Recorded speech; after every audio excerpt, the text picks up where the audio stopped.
Hello, everyone. Today is Monday, January 10th, 2022. New Pan African payment system provides big relief for African traders. This article is taken from, Leon Telegraph. When Fidelis Adele, the CEO of Freetown based Solid Graphics, a printing and communications company, needed to order some printing equipment from Nigeria in September, he paid an extra $165 on top of a $10,000 bank transfer to the seller. Yet it took 3 days for the money transferred in Sierra Leone to be credited to the beneficiary's account in Nigeria. I paid $30 as transfer fee, $35 as SWIFT charges, and another $100 bank charges, Mr. Adele told Africa Renewal. SWIFT stands for Society for Worldwide Interbank Financial Telecommunication, a global network that processes international payments.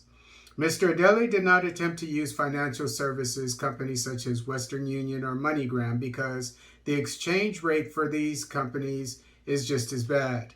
The other option would have been to fly to Lagos, a 3-hour journey carrying the physical cash along. I have done that a few times, he said, but it is not cost effective unless it's a huge amount and it is risky. Traders across Africa experience a similar ordeal paying for goods or services across borders. In the process, they lose valuable time and money. This cumbersome and time-consuming process costs us Africans about $5 billion in money transfer charges each year, according to Benedict Orama, president of the African Export-Import Bank, Afrexim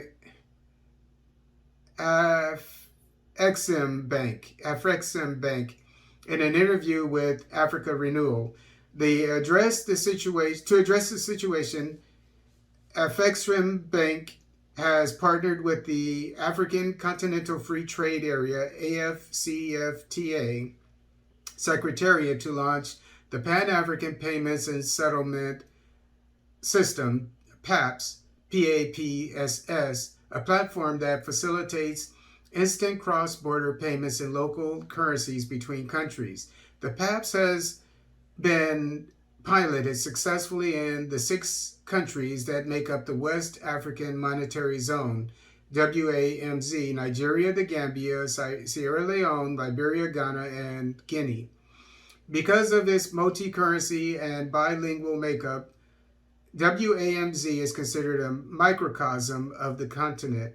On using WAMZ for the pilot, Professor Orama says, the 6 WAMZ countries have different currencies. One of the currencies is Francophone and the others are Anglophone. You have a big economy like Nigeria, and then you have some smaller economies. So anything that can go wrong in other parts of Africa would have gone wrong in the WAMZ. And we will have been able to address it during the piloting phase.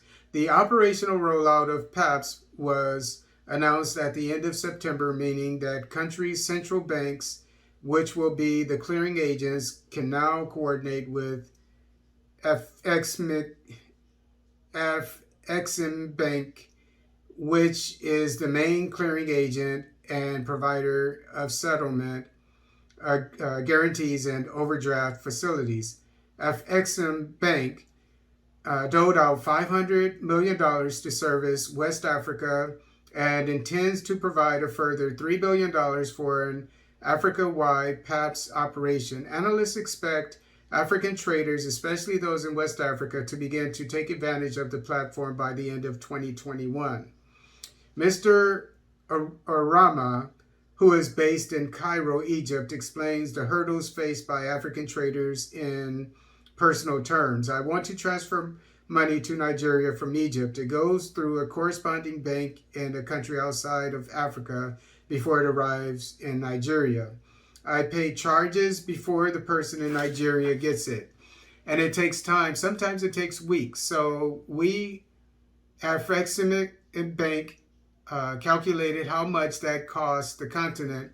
Forget about the time. It costs Africans $5 billion yearly. Also, if I am in Egypt and I want to watch my favorite Nollywood movies, I probably have to remit in US dollars. But the PAPS changes that for you. All you need do is pay the Nigerian producer in Nigerian Naira.